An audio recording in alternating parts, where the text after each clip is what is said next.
के बाद के, उसके कारण दर्द रहता है। और वो दर्द जो है वो कम से कम एक 8 दिन 10 दिन तक रहता है। उसके बाद भी रह सकता है महीना भर, 2 महीने, मैक्सिमम 3 महीने तक हम एक्सेप्ट कर सकते हैं। उसके बाद टिश्यू जो रहता है, जो हमारी बॉडी के पार्ट्स रहते हैं, वो हील हो जाते हैं। मतलब जो ऑपरेशन की साइट होती है वो हील हो जाती है और उसके कारण फिर दर्द धीरे धीरे कम हो जाता है।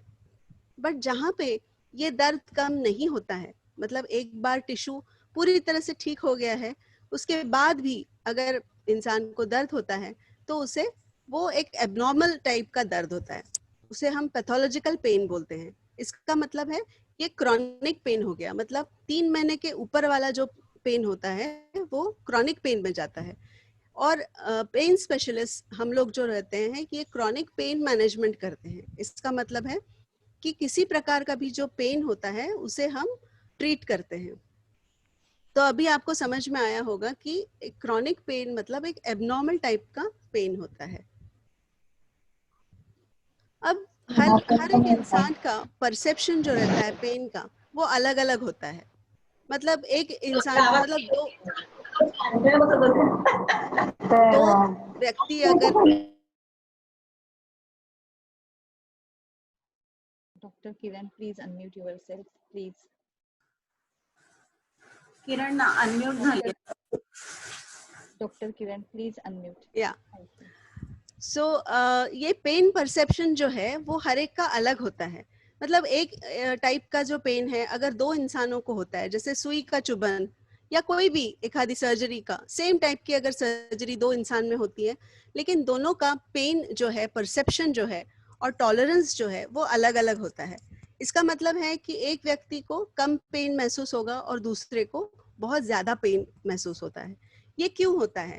इसका एक कारण है कि नॉर्मली हमारे बॉडी में एंडोजेनस ओपियोइड्स नाम के कुछ द्रव्य होते हैं, जो द्रव्य हमारे बॉडी में रहने से हमको पेन का एहसास कम होता है।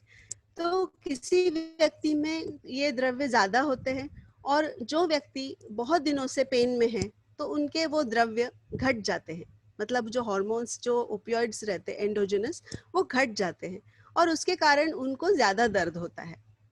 तो इसीलिए हर एक का टॉलरेंस और हर एक का पेन का जो थ्रेशोल्ड रहता है वो अलग अलग रहता है। हर एक को अलग अलग टाइप का पेन परसीव होता है। अभी जो हेल्दी इंडिविजुअल्स रहते हैं, जो थोड़े से पॉजिटिव एटीट्यूड के रहते हैं या फिर जो ज़्यादा अच्छे से अपना हेल्दी लाइफस्टाइल जीते हैं, जैसे 8 घंटे की नींद लेते हैं, जो वेल बैलेंस्ड डाइट लेते हैं, तो इन सब लोगों में पेन कम होता है, क्योंकि एंडोजेनस ओपियोइड्स नाम की जो चीज होती है, द्रव्य होते हैं, वो रिलीज होते हैं और इंसान को वेदना कम होती है। जैसे हम काफी बार देखते हैं कि एक आधे छोटे बच्चे को पेट में दर्द हो रहा है, तो जब उसकी माँ उसके बाजू में बैठ के उसके पेट के ऊपर प्यार से हाथ सहलाती है उसे, तो उसका दर्द कम हो जाता है। ये इसमें भी एक साइंटिफिक एक्सप्लेनेशन है कि जैसे माँ का हाथ लगते ही बच्चे को वो फील गुड हार्मोन्स जो रहते हैं, जैसे एंडोजेनस ओपियोइड्स जिसको बोलते हैं, वो रिलीज होना शुरू होते हैं। यानी उसके कारण बच्चे को एक शांत सा एक सुकून मिलता है। इसीलिए एक्सरसाइज, योगा, मेडिटेशन, इसको इतना महत्व दिया जाता है, क्योंकि ये सब चीजों से हमारे अंदर कुछ फील गुड हार्मोन्स रिलीज होते हैं।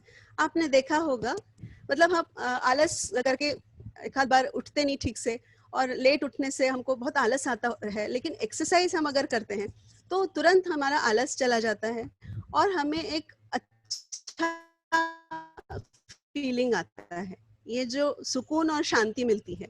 सो इसीलिए उसका इतना महत्व है। अभी पेन तो बहुत अलग अलग प्रकार के होते हैं।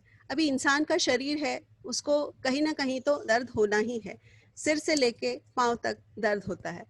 मैंने अभी यहाँ पे कुछ कॉमन कंडीशंस लिए हैं जो आमतौर पे लोगों में होते हैं और इन्हीं के अंडर मैं पूरा ये लेक्चर डिस्कस करूंगी। जैसे अभी हेडेक है। अभी हेडेक तो बहुत ही आम चीज है, हर एक में होता है। कभी किसी दिन हमने रात को लेट सोए या किसी दिन कुछ अटपटा सा खा लिया, अपचन हो गया, इंडाइजेशन हो गया, उसके बाद हेडेक होता है। माइग्रेन्स होते हैं, कभी कभी फेस में एक टाइप का दर्द होता है, फेशियल पेन्स होते हैं, किसी को नेक पेन होता है, बैक पेन होता है, लेग पेन, नी पेन, पेट का दर्द, फाइब्रोमाइल्जिया। अभी ये फाइब्रोमाइल्जिया क्या है मैं आपको अच्छे से एक्सप्लेन करूंगी। ऑस्टियोपोरोसिस और कैंसर पेन। सो ये अलग अलग प्रकार के पेन हैं जो हम मैनेज कर सकते हैं। अगर अभी हेडेक के भी बहुत अलग अलग प्रकार होते हैं, जैसे टेंशन हेडेक है, माइग्रेन है, स्ट्रेस हेडेक्स है। तो अलग अलग प्रकार के हेडेक की जांच होना बहुत ज़रूरी है, उसके बाद ही हम उसका ट्रीटमेंट कर सकते हैं। जैसे माइग्रेन क्या होता है, एक हाफ पार्ट ऑफ जो सिर का पार्ट होता है वहाँ पे हमें दर्द होता है, और उसके साथ एक ऑरा नाम की चीज़ होती है। ऑरा मतलब क्या होता है कि व्यक्ति को विजुअल डिस्टरबेंस होता है, मतलब आँख के सामने कुछ तारे नजर आना, चमचमाहट होना, बहुत ज़्यादा लाइट का तकलीफ होना, या फिर कान में कुछ अजीब से आवाज़ आना, या हाथ में कुछ होना, ये हेडेक के पहले होता है। कभी कभी बहुत जी मचलाता है, कभी वॉमिटिंग जैसा फीलिंग आता है, ये सब माइग्रेन में होता है। और एक बार वो वॉमिटिंग हो गया तो फिर वो हेडेक सबसाइड होता है।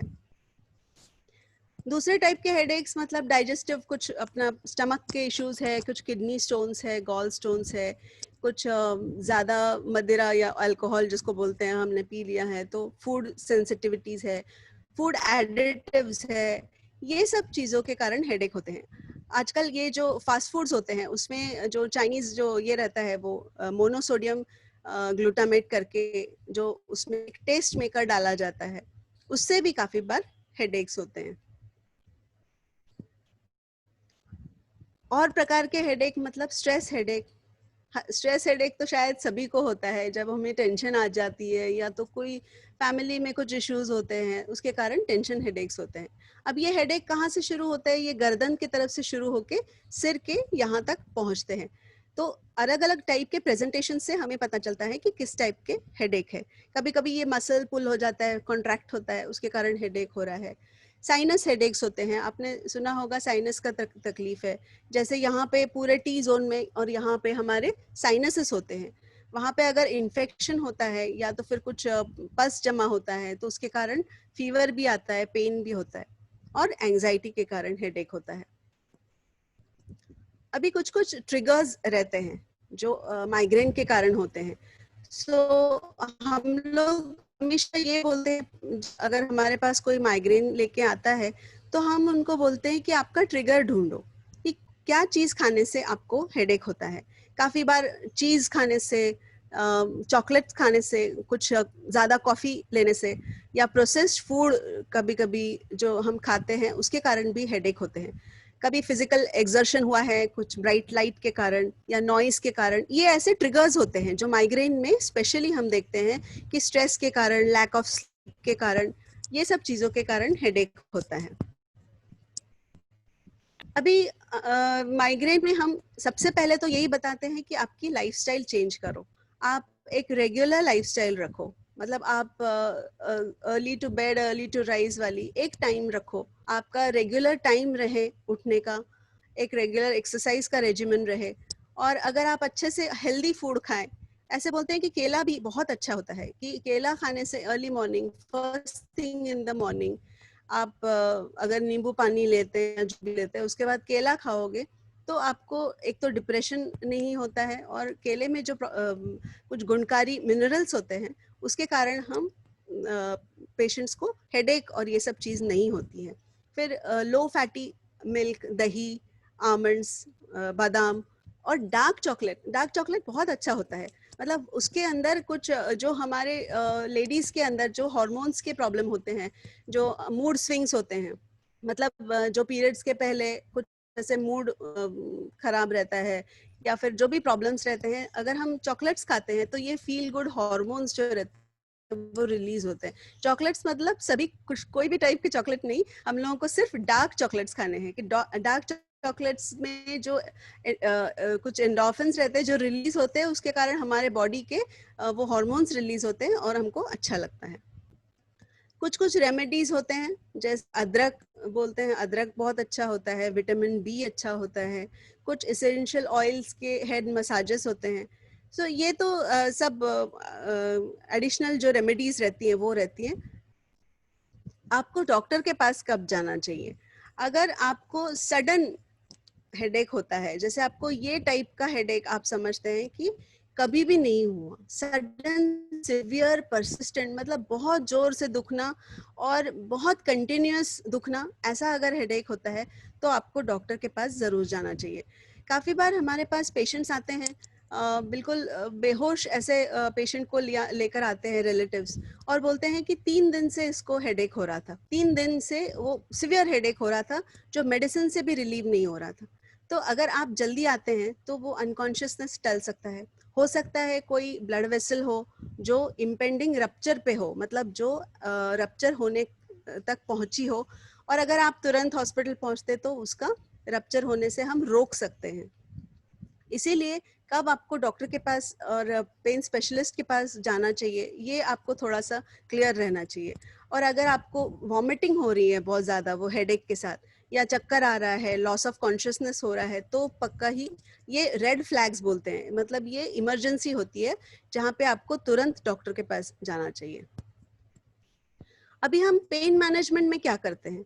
हम फिजियोथेरेपी करते हैं, ठीक है। पहले शुरू में पेशेंट्स को मेडिसिन दिए जाते हैं और फिजियोथेरेपी एडवाइस की जाती है। सबसे पहले तो लाइफस्टाइल चेंज करने का एडवाइस देते हैं कि आप एक रेगुलर रूटीन लाइफस्टाइल करिए, आपके माइग्रेन के क्या ट्रिगर्स हैं वो आप पहचानिए, और आपको क्या प्रॉब्लम, मतलब किस चीज़ से हो रहा है उसको आपको अवॉइड करना है। फिर कुछ बोटॉक्स के इंजेक्शंस दिए जाते हैं, कि जैसे आपने देखा होगा कि अंडर आइज के बैग्स रहते हैं, तो कॉस्मेटिक जो सर्जन्स होते हैं वो इंजेक्शंस लगाते हैं बोटॉक्स के, उसी प्रकार से माइग्रेन या हेडेक में बोटॉक्स के इंजेक्शंस दिए जाते हैं। और अगर किसी भी चीज़ से हेडेक ठीक नहीं हो रहा है, मतलब अगर आपका स्कैन नॉर्मल है, आपका एमआरआई अगर कुछ एडवाइस किया है वो सभी कुछ ठीक है, फिर भी हेडेक नहीं जा रहा है, तो फिर हम नर्व ब्लॉक्स देते हैं। इस प्रकार से कौन से टाइप का हेडेक है उसके हिसाब से लोकल ब्लॉक्स दिए जाते हैं। ये लेकिन बहुत सिवियर केसेस में, मैक्सिमम हेडेक्स को हम उसी तरह से मेडिसिन, योगा, प्राणायाम या ऐसे लाइफस्टाइल चेंजेस से मैनेज कर सकते हैं। अभी ये ट्राइजेमिनल न्यूरैल्जिया, ये क्या होता है? ट्राइजेमिनल न्यूरैल्जिया नामक जो प्रॉब्लम होता है वो स्पेशली मेल्स में होता है। उनको सिवियर एक्सक्रूशिएटिंग, मतलब बहुत सिवियर पेन होता है, जो गाल के, मतलब कान के वहां से निकल के यहाँ चिन तक जाता है। इस प्रकार से जो पेन, शूटिंग पेन होता है, और स्टैबिंग, शूटिंग इतना सिवियर रहता है कि वो पर्सन एकदम परेशान हो जाता है। और हमेशा अगर इस तरह से होता रहा तो उनका सुसाइडल टेंडेंसी आती है, मतलब पेशेंट इतने परेशान रहते हैं कि उनको लगता है कि सुसाइड बेटर है इससे, ये पेन से। सो ऐसा टाइप का अगर पेन किसी को हो रहा है तो उनको तुरंत डॉक्टर की सलाह लेनी चाहिए। और हमने काफ़ी बार पेशेंट्स देखे हैं कि जो आते हैं और उनके जो मोलर्स रहते हैं, जो दाढ़ रहती है, उसे निकाल उखाड़ के आते हैं, एक दाढ़, दूसरी दाढ़, तीसरी दाढ़, और पेन जाता ही नहीं है। तो क्योंकि वो पेन दांतों का होता ही नहीं है, वो एक नर्व का होता है। यहाँ से जो नर्व जाती है वहां के डिस्ट्रीब्यूशन में पेन होता है, इसीलिए उनका दर्द जाता नहीं है और वो परेशान रहते हैं। ऐसे इसमें भी हम क्या ट्रीटमेंट दे सकते हैं? काफ़ी सारे ट्रीटमेंट्स है, उसमें भी हम मेडिसिन बताते हैं। और बहुत ज़्यादा सिवियर अगर कुछ प्रॉब्लम है, उनको सीटी, एमआरआई, अगर उसमें कुछ इश्यूज निकलते हैं तो वो अगर कभी कभी सर्जरी का भी वो रहता है, बट काफ़ी बार सर्जरी की ज़रूरत नहीं पड़ती है, ये ब्लॉक्स से हम उनको ठीक कर सकते हैं। अभी लाइफस्टाइल प्रॉब्लम्स एंड ये जो हमारी जो आजकल की जीवन शैली है, जिस प्रकार से हमारी नई जनरेशन बढ़ रही है आगे, मतलब बहुत ज़्यादा लैपटॉप, बहुत ज़्यादा मोबाइल्स, बहुत ज़्यादा चेयर वर्क, उसके कारण बहुत सारे प्रॉब्लम्स रहते हैं। सो हमारे जो डिजीजेस है और पेन जितने भी प्रकार के होते हैं, वो कहीं ना कहीं उसका सोर्स जो रहता है वो हमारे लाइफस्टाइल से होता है। अगर हमारी लाइफस्टाइल अच्छी है, हम अर्ली मॉर्निंग उठते हैं, एक्सरसाइज करते हैं, प्रॉपर पोस्चर रखते हैं, ये सब चीज़ें रखें, तो हमारे प्रॉब्लम्स काफ़ी कम हो जाएंगी। तो आप अभी यहाँ देख रहे हैं, ये इस प्रकार के पेन के कारण लो बैक पेन होता है, पोस्चर के कारण। इस प्रकार के पोस्चर में अपर बैक पेन, यहाँ पे नेक पेन होगा। तो ये आपका प्रॉपर पोस्चर है। आपको अभी कैसे पता चलेगा कि आपका पोस्चर प्रॉपर है कि नहीं?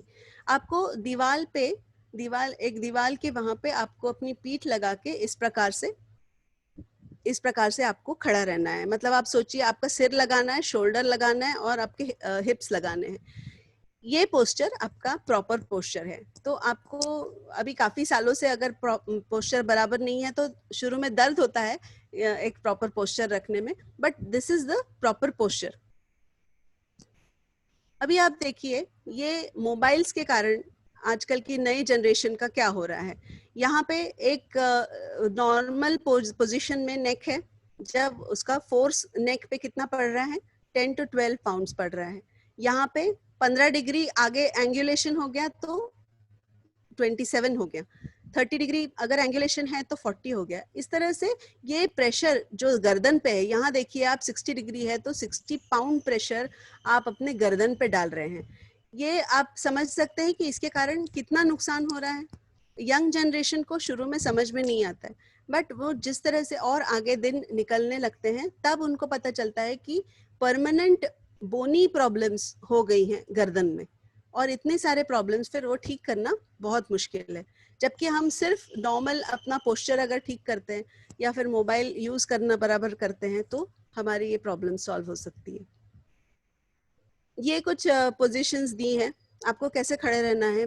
ये पीठ लगा के खड़े हैं दीवार के वहां पे, और आपके हाथ, ये शोल्डर ब्लेड जो है आपको पूरी दबा के लगानी है और इस प्रकार से हाथ ऊपर रखने हैं।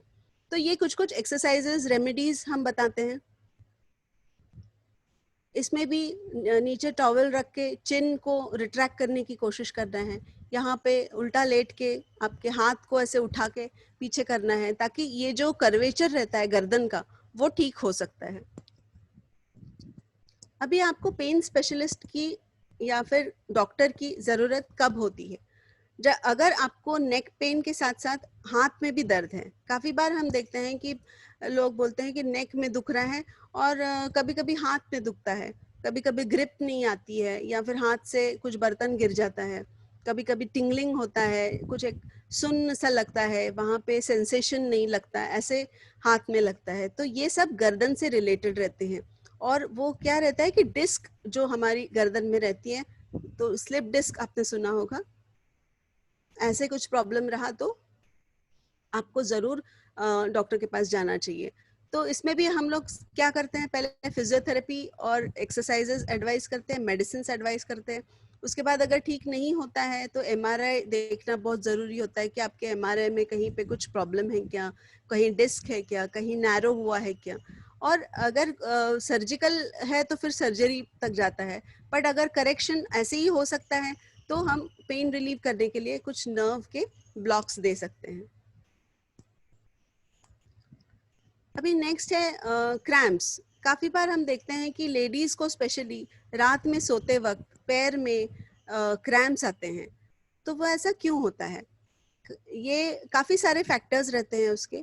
हमने देखा है कि लेडीज स्पेशली सभी का ख्याल रखती है घर में सिवाय खुद का, और पूरे टाइम मतलब काम में लगी रहती है और बिल्कुल पानी का भी होश नहीं रहता है। तो एडिक्वेट वाटर इनटेक, मतलब पानी बराबर पीना। डिहाइड्रेशन अगर आपको हुआ है तो आपके पैर में क्रैम्प्स आ सकते हैं। अगर सोडियम पोटेशियम की लेवल कम है तो आ सकते हैं। कार्बोहाइड्रेट्स या फिर अपने ठीक से खाना ना खाया हो, स्टिफ मसल्स हो गए हैं, या विटामिन की डेफिशिएंसी हो तो आपको क्रैम्प्स आ सकते हैं। आपका ब्लड सर्कुलेशन भी अगर ठीक ना हो तो उसके कारण क्रैम्प्स आते हैं।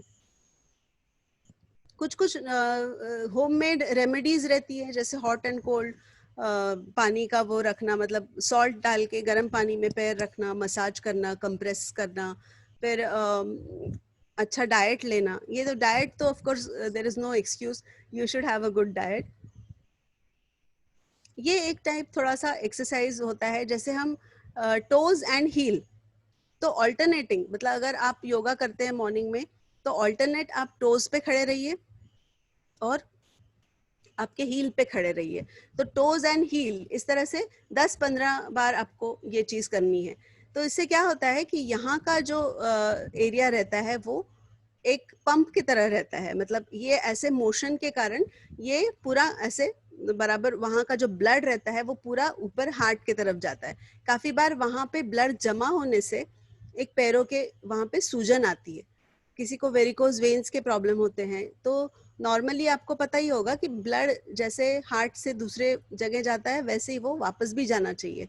तो अगर वो ठीक से वापस नहीं जा रहा है तब आपको ऐसे प्रॉब्लम्स आ सकते हैं। अभी इसमें भी रेड फ्लैग्स हैं, आपको कब जाना चाहिए डॉक्टर के पास।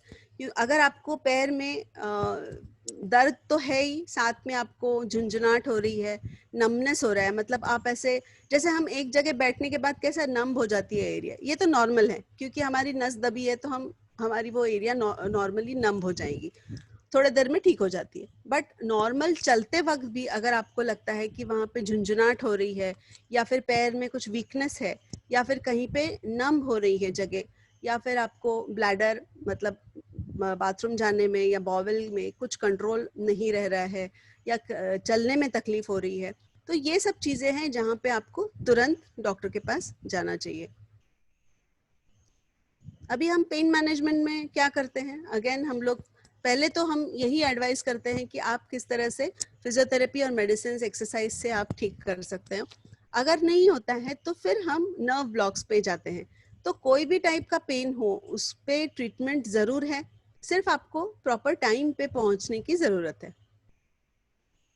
अभी नी ऑस्टियोआर्थराइटिस, अभी घुटनों का दर्द, ये एक काफी कॉमन समस्या है, काफी लोगों में घुटनों का दर्द होता है और यूजुअली 55-60 के बाद, स्पेशली 55-60 के बाद ये दर्द होना शुरू होता है। ये क्यों होता है, यहाँ पे नी के ये दो बोन्स होते हैं, उसके बीच में जो कार्टिलेज होता है वो घिस जाता है और उसके कारण बोन के ऊपर बोन वो घिसना शुरू होता है, उसके कारण आपको दर्द होता है। अभी इसके स्टेजेस होते हैं, जो शुरू में थोड़ा सा डाउटफुल रहता है, बाद में एक माइल्ड डिजीज शुरू होता है और वो धीरे धीरे अगर आप ट्रीटमेंट नहीं लेते हैं तो मॉडरेट टू सीवियर डिजीज शुरू हो जाता है। तो अभी आपको अगर आप स्टेज 1 या 2 में हैं, जस्ट शुरुआत आपकी हुई है, तो हम काफी सारे आपको एक्सरसाइजेस बता के या तो फिर आपको जॉइंट में इंजेक्शंस देके कर सकते हैं। अभी जॉइंट में आप सोचोगे जॉइंट के अंदर क्या डालते हैं, तो यूजुअली पीआरपी मतलब प्लेटलेट रिच प्लाज्मा नाम की एक चीज होती है, जो मतलब आपके ब्लड में से ही, अभी आप प्लाज्मा डोनेशन की बात सुन रहे हैं काफी, बिकॉज ऑफ कोविड आपको पता चल रहा है कि प्लाज्मा डोनेशन क्या होता है। तो उसी प्रकार से बॉडी में से मतलब ब्लड सैंपल निकालते हैं हम, उसमें से प्लाज्मा को सेपरेट करते हैं और आप ही का प्लाज्मा आप ही के जॉइंट में डालेंगे। तो फिर कैसे होता है, उससे कुछ प्रॉब्लम भी नहीं होता है क्योंकि वो आप ही का है। तो ब्लड सिर्फ आपका प्लाज्मा जो है सिर्फ नी में आप डाल के हम आपकी ट्रीटमेंट शुरू करते हैं। ये इससे क्या होता है, प्लाज्मा में बहुत सारे रीजनरेटिव मतलब रीजनरेटिव मतलब एक क्या बोलते हैं उसको, रीजनरेट कर सकता है, मतलब एक ठीक कर सकता है वो प्रॉब्लम को, तो रीजनरेटिव मेडिसिन होती है उसमें।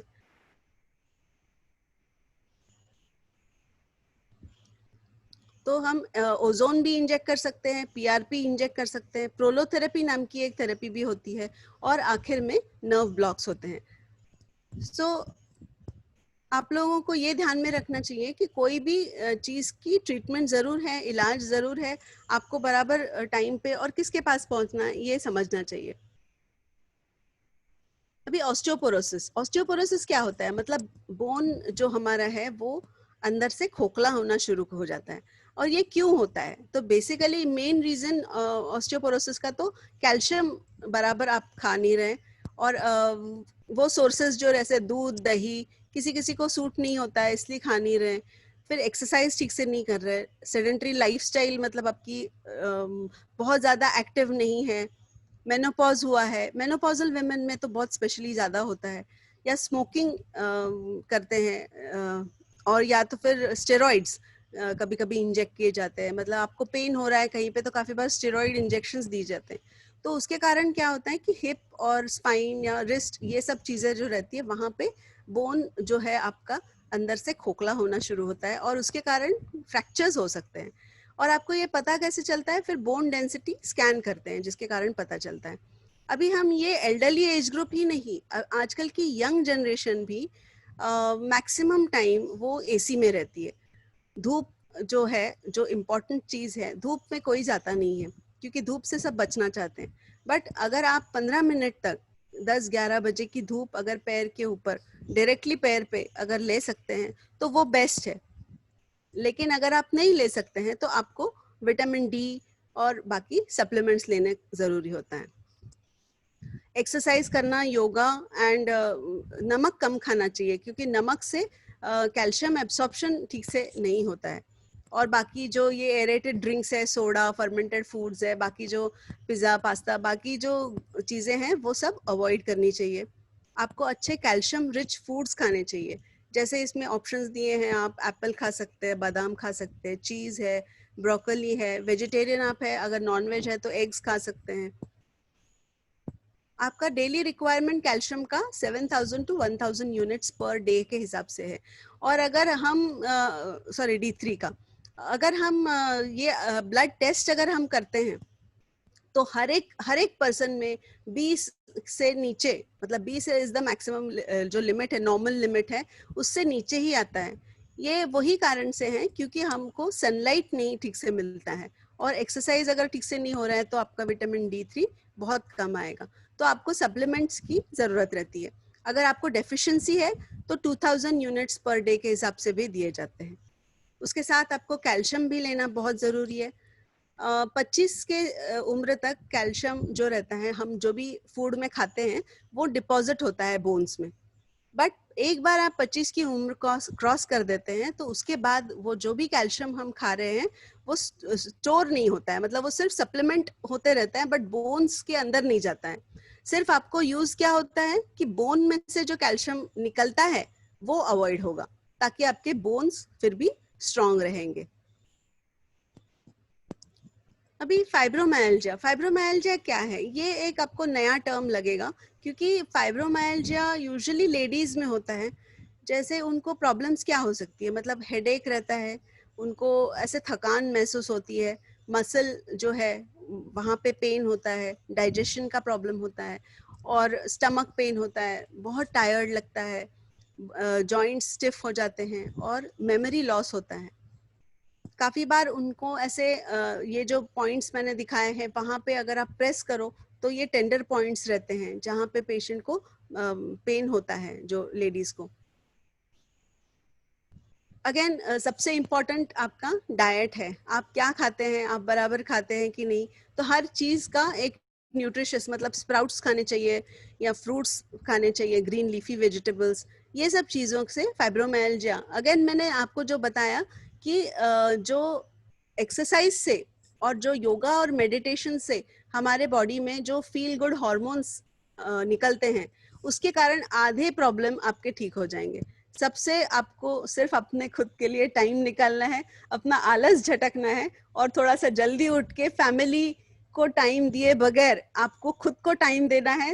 At least 30 minutes in the day during, मतलब मॉर्निंग में अगर करे तो प्रेफरेबल है, अगर नहीं जमता है तो कोई भी टाइम पे 30 मिनट्स आप एक्सरसाइज करिए, योगा करिए, मेडिटेशन करिए, आपके आधे प्रॉब्लम्स ठीक हो जाएंगे। अभी बैक पेन तो मेरे ख्याल से हर एक को कभी ना कभी लाइफ में होता ही है क्योंकि बैक पेन इतना ज्यादा मतलब फ्रीक्वेंट रहता है कि यूजुअली लेडीज में ज्यादा रहता है, 57% लेडीज में रहता है, बट जेंट्स में, मेल्स में भी रहता है, 42% तक बैक पेन रहता है। अभी ये बैक पेन क्यों होता है? तो यंगर जनरेशन में अगर होता है तो काफी बार हम देखते हैं कि यंग जो लोग रहते हैं वो जिम जाते हैं और जिम में गलत वजन उठाने से जो हमारी एक डिस्क होती है, हमारी जो रीढ़ की हड्डी होती है उसके बीच के एक ऐसे कुशन जैसा एक डिस्क होता है, वो डिस्क हमारा एक प्रोटेक्टिव वो रहता है। और हम मतलब जब ये जो यंगस्टर्स जो जाते हैं वेट लिफ्ट करते हैं तो वो डिस्क सडनली कोलैप्स होती है और वो जाके आपके नसों पे प्रेशर देती है। तो यंगस्टर्स में सबसे कॉमन कॉज है डिस्क प्रोलैप्स, क्योंकि वो गलत वजन उठाना। इवन घर पे भी अगर आप ठीक से बाल्टी नहीं उठा रहे या फिर सडन अचानक ऑड पोजीशन में अगर आप कुछ वेट उठाते हैं, कोई आपको कुछ हिलाना है, कोई आप कारपेंटर आया है या फिर व्हाटएवर रीजन आप कुछ जबरदस्ती जोर से कुछ हिलाते हैं, तो सडनली आपका डिस्क भी प्रोलैप्स हो सकता है। इसलिए आपको कुछ कुछ केयर लेनी चाहिए। यंग इसमें तो डिस्क प्रोलैप्स है, ट्रॉमा है, इन्फेक्शन, कुछ फ्रैक्चर, कुछ गिर गए कभी, और ओल्डर जनरेशन में आर्थराइटिस होता है। आर्थराइटिस वही है कि जहाँ पे बोन के बीच में की जगह जो रहती है वो कम होना शुरू होती है। अभी योगा बैक पेन के लिए अलग अलग टाइप के योगा रहते हैं। ये आपको इसीलिए बहुत ज़रूरी है क्योंकि आपको फ्लेक्सिबिलिटी आपकी मेंटेन्ड होती है, और ये जो आगे अगर प्रॉब्लम आ रहे हैं, मतलब जो एक्स्ट्रा बोन कहीं पे फॉर्म होता है, वो सब अवॉइड होता है। क्योंकि कैसे होता है, बैक स्टिफ क्यों होती है, वो इसलिए क्योंकि आपको आदत नहीं रहती है, आप एक जगह पे एक पोजीशन में बैठे रहते हैं। जैसे ही आप अगर अपने आप को फ्लेक्सिबल बनाना शुरू करते हैं, उससे आपके आधे प्रॉब्लम सॉल्व हो जाएंगे। ये सबसे इम्पोर्टेंट एक एक्सरसाइज बोला जाता है, अपने योग बाबा रामदेव भी बताते हैं और बाकी लोगों का भी अपना ये है, कैट एंड कैमल। जो एक बिल्ली किस तरह से अपने आप को आर्च करती है और एक कैमल का जो ये रहता है, उस तरह से ये पोजीशन कम से कम 15-20 टाइम्स आपने मॉर्निंग में करना चाहिए ताकि आपकी बैक फ्लेक्सिबल रहे। ये जो है नॉर्मल डिस्क, नॉर्मल स्पाइन है। यहाँ पे ये 2 वर्टिब्रा है, बीच में एक डिस्क दिख रही है आपको, और यहाँ पे हर्निएट हुई है डिस्क, देख रहे हैं आप। ये नॉर्मल डिस्क का शुरुआत होता है जो हर्निएट होना शुरू होती है। ये हमारा स्पाइनल कैनाल होता है, वहां पे अगर डिस्क अगर हर्निएट होना शुरू हो गई तो फिर बैक के प्रॉब्लम्स शुरू हो जाते हैं। कुछ कुछ एक्सरसाइजेस डिस्क के रहते हैं जो मतलब अवॉइड करने चाहिए। जैसे आपको फिर झुकना, मतलब जो पूरा हम पैर को हाथ लगाते हैं वो अवॉइड करना चाहिए बेसिकली, अगर आपको डिस्क का प्रॉब्लम है तो, और सडन वेट्स नहीं उठाने हैं। अगर डिस्क के प्रॉब्लम्स है तो ये एक्सरसाइज हम बताते हैं। इसके कारण आर्च के, ऐसा आर्च होने से वो डिस्क हेल्प होता है अंदर जाने के लिए, हर्निएटेड डिस्क के जो बताते हैं। अभी रेड फ्लैग्स, आपको कब डॉक्टर के पास जाना चाहिए? अभी कैसे होता है कि काफ़ी बार डिस्क का प्रॉब्लम आ जाता है, लोग सिर्फ मेडिसिन और इससे काफ़ी दिन तक वेट करते हैं। वो डिस्क जाके काफ़ी बार नसों पे दबाव कर रही है, वो नसें जो है सूजन होना शुरू हो जाता है। तो अगर आप अर्ली डिटेक्शन हो और अगर अर्ली प्रॉब्लम सॉल्व करें तो आपके ये मेजर प्रॉब्लम्स बाद में नहीं आते हैं। काफ़ी बार लोग बोलते हैं कि हमारे पैर में प्रॉब्लम था और ऑपरेशन किया और उसके बाद कोई रिजल्ट नहीं आया। तो आप ये देखिए कि वो ऑपरेशन के पहले आपने कितने दिन गंवाए, आप वेट करते रहे कि बिना सर्जरी के। ये इट्स वेरी नेचुरल कि हर एक को लगता है कि बिना सर्जरी से हमारा काम निपट जाए, लेकिन कहाँ तक आप स्ट्रेच करें उस चीज़ को, ये हमें देखना है। कि अगर आप तुरंत वो उस चीज़ का हल निकालते हैं, तुरंत अगर सपोज एक छोटी सी डिस्क गई है, तो काफ़ी बार हम यंग लोगों में भी ये डिस्क का सर्जरी करते हैं, तो ताकि वो डिस्क का पार्ट निकल जाता है और नॉर्मल हो जाता है व्यक्ति। बट अगर वही डिस्क अगर बहुत सालों सालों से आपका परेशान कर रही है, आपके पैरों में आपका नमनेस आ गया है, मतलब स्पाइनल कॉर्ड पे प्रेशर आ गया है, तो फिर उसको रिवर्ट होने में, मतलब फिर से नॉर्मल होने में बहुत टाइम लगता है। तो ये रेड फ्लैग्स आपको ध्यान में रखने हैं। अगर आपको बैक पेन है, उसके साथ लेग पेन है, और अगर शूटिंग पेन है लेग में, एक उसको हम रेडिकुलोपैथी बोलते हैं, जैसे बैक से निकल के पैर में एक चमक जैसे बोलते हैं, एक शूटिंग टाइप का पेन, इलेक्ट्रिक शॉक जैसा पेन अगर नीचे जा रहा है पैर में, या फिर अगर पैर सुन्न हो रहे हैं, या फिर अगर वीकनेस है, या खड़े रहने में कोई तकलीफ है, ऐसे वक्त पे आपको जरूर जाना चाहिए। अगेन पेन मैनेजमेंट में इनिशियली हम वही करते हैं, एक्सरसाइज देते हैं, फिजियोथेरेपी देते हैं, मेडिसिन देते हैं। ओजोन थेरेपी एक है जिसमें हम डिस्क में भी ओजोन डाल सकते हैं, और वो सर्जरी के बगैर वो डिस्क को श्रिंक करके नॉर्मल कर सकते हैं। बट ये डिपेंड करता है कौन से टाइप का डिस्क है, हर चीज़ में ओजोन, हर डिस्क में ओजोन नहीं डाल सकते हैं। उसके बाद हम अगेन नर्व ब्लॉक्स देते हैं, उसके कारण पेशेंट को पेन रिलीफ मिलता है। अभी कैंसर पेन, तो कैंसर एज सच बहुत ज़्यादा एक दर्दनाक डिजीज़ है, जहाँ पे पेशेंट खुद और पेशेंट के रिलेटिव्स सभी लोग परेशान रहते हैं, और पेन ये कैंसर का बहुत ज़्यादा होता है। तो उसके लिए भी हमारे पास, जैसे आपके कैंसर के पेशेंट के मेडिसिन तो चलते ही हैं, उसके साथ साथ कुछ नर्व ब्लॉक्स, या काफ़ी बार एंड स्टेज पहुंचा होता है पेशेंट, तो हम लोग कुछ ऐसे नर्व ब्लॉक्स दे सकते हैं ताकि उसका लाइफ थोड़ा सा अच्छा हो सके, बेरेबल हो सके उसके पेन्स। तो अंत में मैं यही कहना चाहूँगी कि सभी प्रकार के जो दर्द होते हैं उसका निवारण हो सकता है, सिर्फ प्रॉपर टाइमिंग सबसे इम्पोर्टेंट है। एंड एक याद रखिए कि आपको अगर सिर्फ दर्द हो रहा है बिना डॉक्टर के पास जाके, आप सिर्फ मेडिसिन, अगर ओवर द काउंटर मेडिसिन खा रहे हैं, जो पेन किलर्स खा रहे हैं, तो उसके कारण किडनी डैमेज भी हो सकता है और काफ़ी सारे प्रॉब्लम्स भी होते हैं।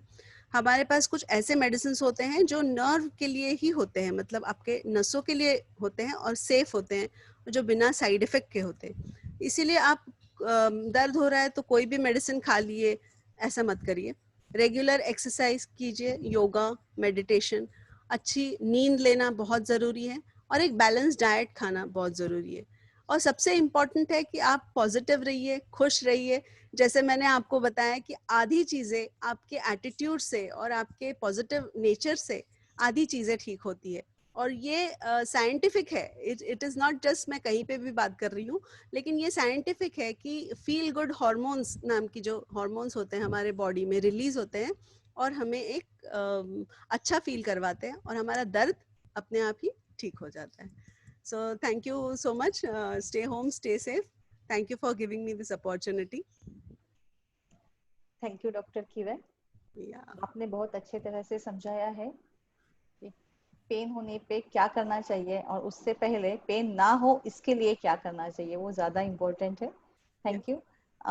आप किसी को भी क्वेश्चन कुछ भी पूछना हो इस संदर्भ में तो प्लीज़ आप चैट बॉक्स में लिखिए। हमारा सबसे पसंदीदा जो एपिसोड रहता है ये क्वेश्चन आंसरिंग सेशन रहता है, हम उस मोड पे आ चुके हैं। जिस किसी को भी कुछ भी पूछना है डॉक्टर किरण से तो आप प्लीज चैट बॉक्स में लिखिए।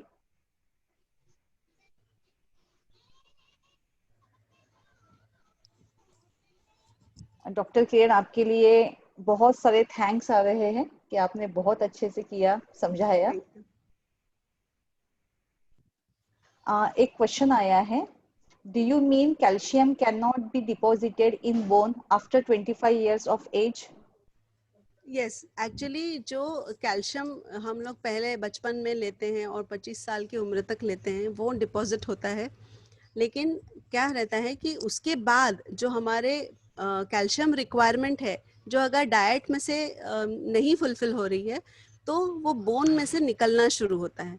तो हमें उसको प्रिवेंट करने के लिए कैल्शियम लेना चाहिए, ताकि फिर वो कैल्शियम से, सप्लीमेंट कैल्शियम से आपके बोन्स अच्छे रहेंगे।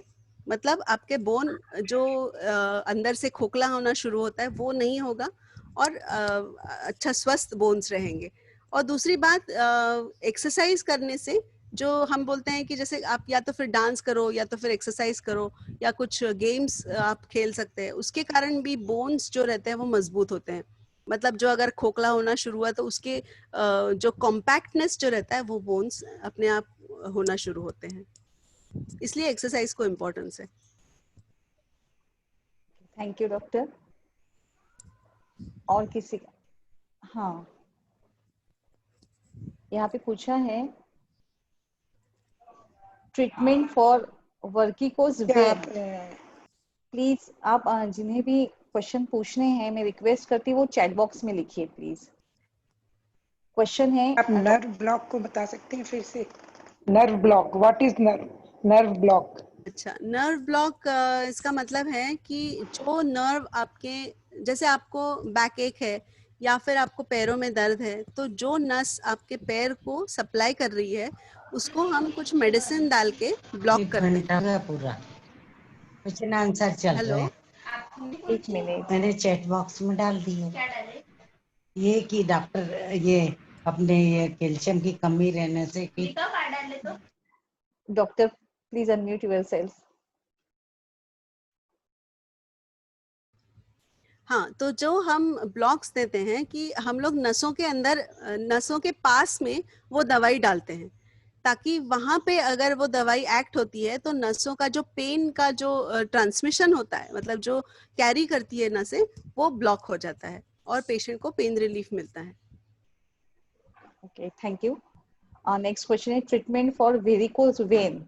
I am not a medical student, so मेरा pronunciation गलत हो सकता है डॉक्टर। वेरिकोज वेन के लिए भी ट्रीटमेंट होती है, लेजर थेरेपीज होती है। हालांकि हम पेन स्पेशलिस्ट वेरिकोज वेन नहीं करते, वो एक सर्जन का काम होता है कि जो वॉल्व्स जो रहते हैं, वेन के जो वॉल्व्स रहते हैं, मतलब ऐसे क्या कहते हैं, स्टॉप वॉच जैसा रहता है कि वो ब्लड को सिर्फ ऊपर की तरफ जाने देता है, नीचे नहीं आने देता है। ये वॉल्व्स जब खराब हो जाते हैं तब वहां से ब्लड बैक प्रेशर से बैक फ्लो होता है, और ये काम सर्जन्स करते हैं। या तो फिर लेजर थेरेपी आजकल एक नया निकला है जिससे वेरिकोज वेन्स ठीक की जा सकती है। वर काय ट्रीटमेंट आहे? कशावर? वर्टिगो डिसीज जो आहे कानाचा, त्याच्यावर काय ट्रीटमेंट आहे? आहे का? हा, वर्टिगोचे प्रॉब्लेम्स वेगळे असतात. वर्टिगो म्हणजे तो ENT स्पेशलिस्टच्या एरियामध्ये होतं, म्हणजे जे इयरच्या आतमध्ये जे लॅबिरिंथ असतात, म्हणजे छोटे छोटे सेल्स असतात ते, आणि प्लस त्याच्यातलं जे फ्लुइड असतं त्याचा जेव्हा इम्बॅलन्स होतो तेव्हा वर्टिगो होतो. तर वर्टिगोचे प्रॉब्लेम्स वेगळे असतात. ते प्रॉब्लेम्स एक सर्जन, ENT सर्जनच सॉल्व्ह करतो. आम्ही लोक जे मी चक्कर येण्याचं म्हणत होती ते नेक प्रॉब्लेम जेव्हा असतो, सर्वायकल तुम्हाला जर प्रॉब्लेम असेल, तुमचा ब्लड फ्लो जाताना किंवा तुमची काही डिस्क असेल, तर तेव्हा पण जे चक्कर येते त्याला आपण वर्टायगो म्हणतात, किंवा चक्कर येणं, गिडिनेस, तो ठीक करता येतो नर्व ब्लॉक्सनी. किंवा समजा मेजर काही प्रॉब्लेम असेल तर सर्जरी लागते, पण काही मायनर गोष्टी असतील तर आपण त्याच्यात काही यूज करू शकतो, म्हणजे ब्लॉक्स देऊ शकतो. मिनियर डिसीज सांगता येईल का? एक्सक्यूज मी, हेलो, प्लीज मैं आपसे रिक्वेस्ट करती हूँ कि आप प्लीज चैट बॉक्स में अपने क्वेश्चंस लिखिए। बाकी सभी लोग चैट बॉक्स में लिख रहे हैं, हम एक के बाद एक क्वेश्चंस ले रहे हैं। I really request you, thank you. हम नेक्स्ट क्वेश्चन की तरफ जाते हैं। Are the food items which can rich in calciums? काय? The food items which are rich in calciums. अच्छा, मी ऍक्च्युली ते स्लाइड मध्ये दाखवलं होतं, I had shown it in the slide, but ठीक है। Rich in calcium are of course milk है, योगर्ट है, एग्स है, आमंड्स है एंड चीज है। बाकी आप ग्रीन वेजिटेबल्स जितने भी है, मेथी है, इन सभी में कैल्शियम बहुत होता है। खजूर जो होता है, खजूर में भी बहुत कैल्शियम होता है। Okay, thank you. Next question, please may I know whether sweet dishes trigger migraine? Migraine का कैसे रहता है कि हर एक पर्सन के ट्रिगर्स अलग होते हैं। मतलब किसी को कोक पीने से होगा, तो किसी को चीज खाने से होगा, तो किसी को चिप्स खाने से होगा, या कोई भी चीज। तो आपको आपका ट्रिगर ढूंढना है। मतलब अगर वो चीज खाने से अगर आपको माइग्रेन की तकलीफ होती है तो आपको वो अवॉइड करना चाहिए। एज सच स्वीट से होता है ऐसे कहीं नहीं है। जैसे कॉफी, एक्सेसिव अल्कोहल, या एक्सेसिव आपके चॉकलेट्स या फिर ऐसी चीजें खाने से माइग्रेन होता है। Okay, same question से शायद, how to relieve migraine pain? अभी मैंने एक्चुअली पूरे लेक्चर में वही चीज कवर किया है, बट आपको बता देती हूँ कि माइग्रेन एज सच मैंने जो बोला है कि वो लाइफस्टाइल चेंजेस के कारण होता है। सबसे इम्पोर्टेंट है आपको आपकी लाइफस्टाइल चेंज करना है। मतलब आपको एक रेगुलर लाइफस्टाइल बहुत इम्पोर्टेंट है।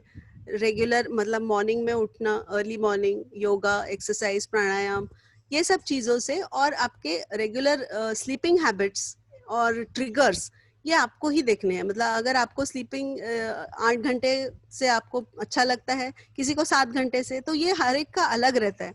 उसी प्रकार से ट्रिगर्स भी अलग अलग होते हैं माइग्रेन के, और उसका ट्रीटमेंट भी फिर उसी प्रकार से होता है। एक तो आपको अवॉइड करना है ट्रिगर्स को, दूसरी बात आपको मेडिसिन है और कुछ एक्सरसाइजेस बताए जाते हैं, कुछ फिजियोथेरेपी रहती है, और अगर आपका किसी भी चीज़ से ठीक नहीं हो रहा है तो कुछ ब्लॉक्स दिए जाते हैं, जो हम लोग ब्लॉक्स देते हैं माइग्रेन में, या तो फिर बोटॉक्स का भी यूज होता है।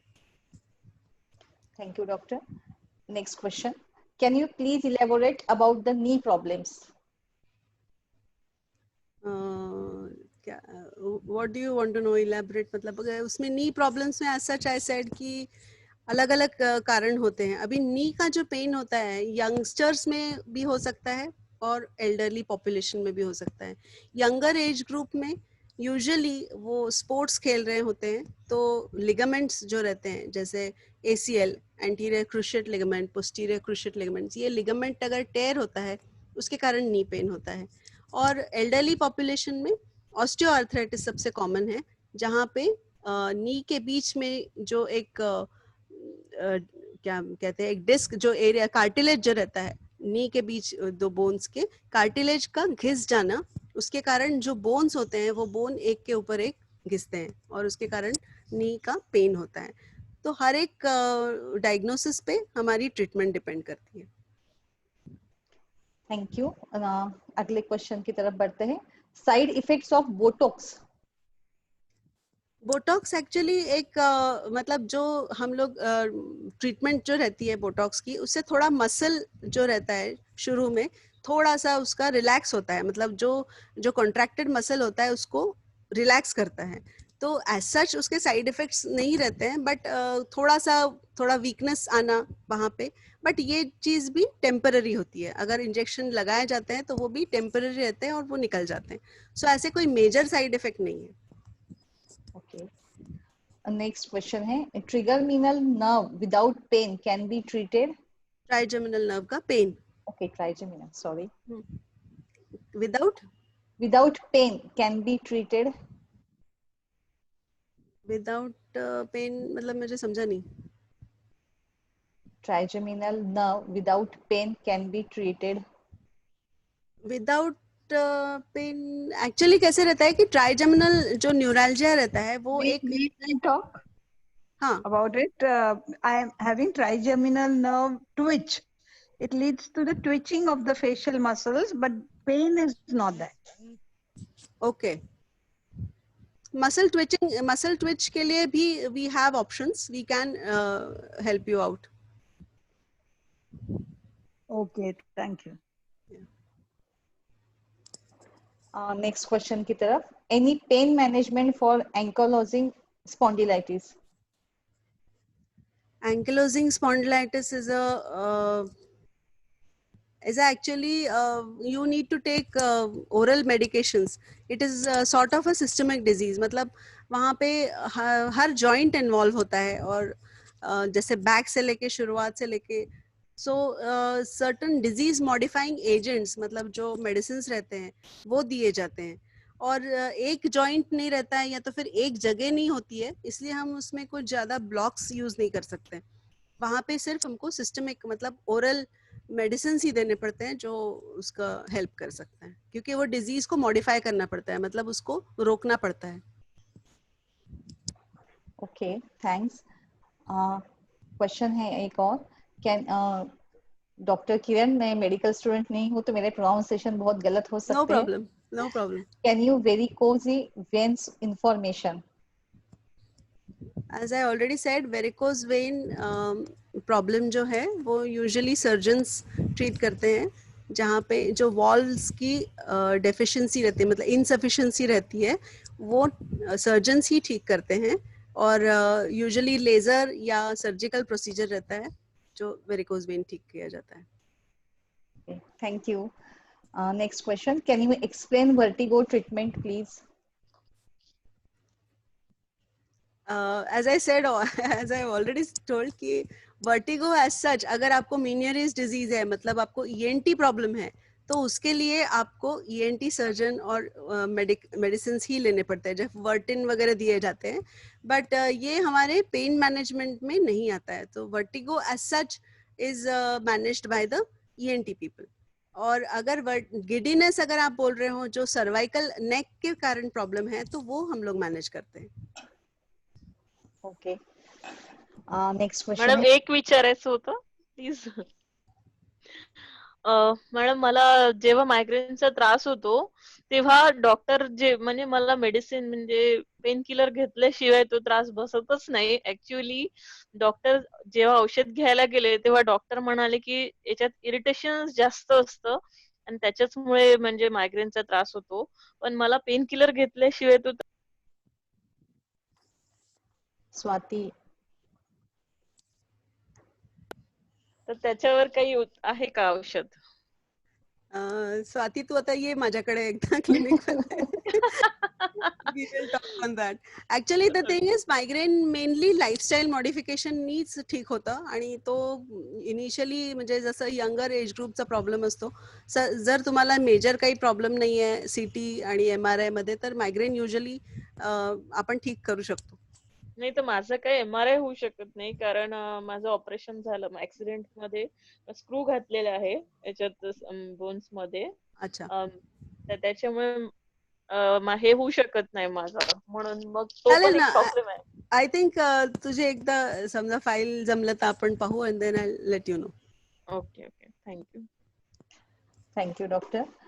एक क्वेश्चन बड़ा ही अच्छा है, क्योंकि हंसते वक्त गर्दन में और माथे में दर्द होता है. हंसते वक्त? हाँ, हंसते वक्त गर्दन में और माथे में दर्द होता है. नहीं तर ऍक्च्युली जो हिंदीच है ना, हाँ, हंसने से क्या होता है कि प्रेशर बढ़ता है, जो मतलब हमारे जो एब्डोमिनल प्रेशर रहता है वो बढ़ता है, तो ब्लड फ्लो सिर के तरफ जाता है, उसके कारण हो सकता है. बट कोई और रीजन से भी हो रहा होगा तो मुझे आपका पूरा डिटेल्स लगेगा उसके लिए. ओके, मैं उनसे कहेंगे वो आपसे डायरेक्ट कांटेक्ट कर लेंगे इस बात के लिए. या हम अगले क्वेश्चन की तरफ बढ़ते हैं. थायराइड से बोन वीक होते हैं क्या? थायराइड से एज सच नहीं होता है, बट अगर आपका ट्रीटमेंट चल रहा है और अगर आप रेगुलर पूरा थायराइड के मेडिसिन ले रहे हैं, थायराइड से बाकी काफ़ी सारे मतलब प्रॉब्लम्स होते हैं, but as such bone weakness का कुछ वो नहीं है. बट आप अगर सप्लीमेंट्स ले रहे हैं और सब मैनेज कर रहे हैं लाइफस्टाइल, तो आप को कोई प्रॉब्लम नहीं होना चाहिए. ओके, एक और क्वेश्चन है. Hi, myself Pranali. I am 33 years old. I have a question. Every night I have pain and tingling sensation in my feet. I usually put oil or moisturizer and I get temporary relief. I don't understand the reason behind. Please guide if I need to visit the doctor. Tingling numbness only in the feet. Do you have diabetes? See, tingling and numbness जो peripheral neuropathy जो बोलते हैं वो diabetes में भी हो सकती है. तो अगर एवरीडे हो रहा है तो आपको एक बार चेक करना चाहिए. और वो टिंगलिंग अगर है, क्योंकि क्रैम्प्स आना थोड़ा सा एक रूटीन ये है जो नॉर्मली आ सकते हैं, जो जैसे मैंने बोला कि आपका सोडियम कम है या तो फिर आपको पोटेशियम कम है या विटामिन ई की डेफिशिएंसी है, तो लेग क्रैम्प्स आना इज एक्सेप्टेबल. अगर टिंगलिंग है या फिर ऐसे कुछ प्रॉब्लम हो रहा है तो आपको विजिट करना चाहिए. हेलो. हाँ. हेलो मैम, क्वेश्चन पूछ सकती हूँ? हाँ, पूछ लीजिए. मैम, ओवरीज एंड यूट्रस निकाला हुआ है एक 7-8 साल पहले. क्या उससे बोन के ऊपर कुछ परिणाम होता है? हाँ, ये यूजुअली कैसे रहता है कि मेनोपॉज के बाद जो भी आपके प्रॉब्लम्स होते हैं उसमें आपको कैल्शियम लेना बहुत ज़रूरी होता है. तो ये मेनोपॉजल विमेन में बहुत ज़्यादा रहता है कि कैल्शियम सप्लीमेंट बहुत इम्पोर्टेंट रहते हैं. तो आप अपने गायनेकोलॉजिस्ट को अगर विजिट कर सकते हैं तो उन्होंने एडवाइस किया ही होगा आपको कोई मेडिसिन, लेकिन ये लेना बहुत ज़रूरी है.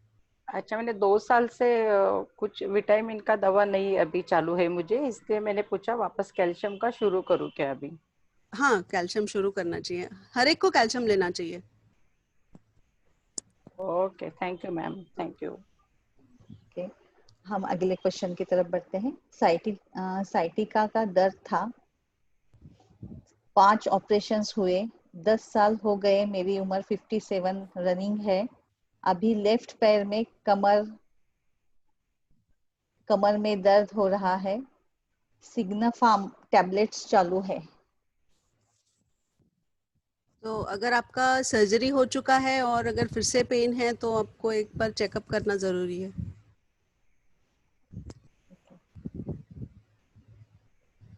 Hello ma'am. हाँ, मेरा ही सवाल था, पूछ सकती हूँ? हाँ हाँ, पूछिए. हाँ, बोलिए. नहीं, मेरा L5 का 5 ऑपरेशन है, L लिखा है. L5 का 10 साल हो गए, और क्या यूट्रस भी निकाला और पीछे का साइटिका का ऑपरेशन होके 10 साल हो गए।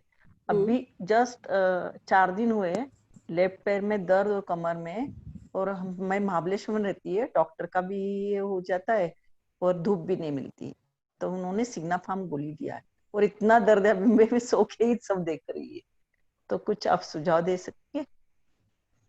उसके लिए एक्चुअली आपने विजिट करना चाहिए, या तो फिर आपके डिटेल्स मुझे लगेंगे, मतलब मैं, अगर आपका कुछ और प्रॉब्लम है तो फिर मुझे आपका फाइल या कुछ डिटेल्स लगेंगे। आपका क्लिनिक किधर है? मैं एक्चुअली वोकार्ड हॉस्पिटल में अटैच्ड हूँ। आप किधर? मेरा नंबर ले सकते हैं, देन आप डिटेल्स पूछ सकते हैं। पूना में है क्या? नहीं, नागपुर में। नागपुर में, अच्छा, बहुत दूर है। अच्छा। हाँ, तो इधर अभी धूप तो नहीं है, D3 का भी डेफिशिएंसी होता है, और मुझे बहुत बोले तो यूट्रस भी निकाला और ये भी ऑपरेशन हुआ है हाँ, ना। विटामिन डी और दोनों सप्लीमेंट्स तो लेना चाहिए, ये पक्का है। गोली चालू है कैल्शियम का, जेमकैल का गोली लेती हूँ। हाँ, उसके साथ विटामिन डी भी जरूरी है, क्योंकि फिर उससे एब्जॉर्प्शन बराबर होता है। Thank you. हम अगले सवाल की तरफ बढ़ते हैं। Trigeminal neuralgia, leading to twitching on the face, how can be treated? ये अभी I think this was asked. Next. Okay, can you suggest treatment of minor MENEAR? Meniere's disease बोल रहे क्या? ते विचारलाच आहे प्रश्न। ओके, फिर नेक्स्ट लेते हैं। मैम, D3 कैल्शियम डेफिशिएंसी है, हमारे यहाँ 6 महीने धूप नहीं आती। 6 महीने? हाँ, आमच्या इथे 12 महिने ऊनच असतं फक्त। नहीं, तो you need to take vitamin D3 supplements regularly, और आपका विटामिन D3 पहले लेवल्स कर लीजिए, कितना लेवल है, और अगर डेफिशिएंसी है तो जरूर स्टार्ट करना चाहिए। ओके, रिस्ट और शोल्डर में दर्द रहता है। रिस्ट एंड शोल्डर दोनों में? हाँ। तो आपका गर्दन का प्रॉब्लम हो सकता है, तो आपको एक बार दिखा देना चाहिए। ठीक है, अगले प्रश्न की तरफ बढ़ते हुए, what should we do for knee pain if we do not want to take injections?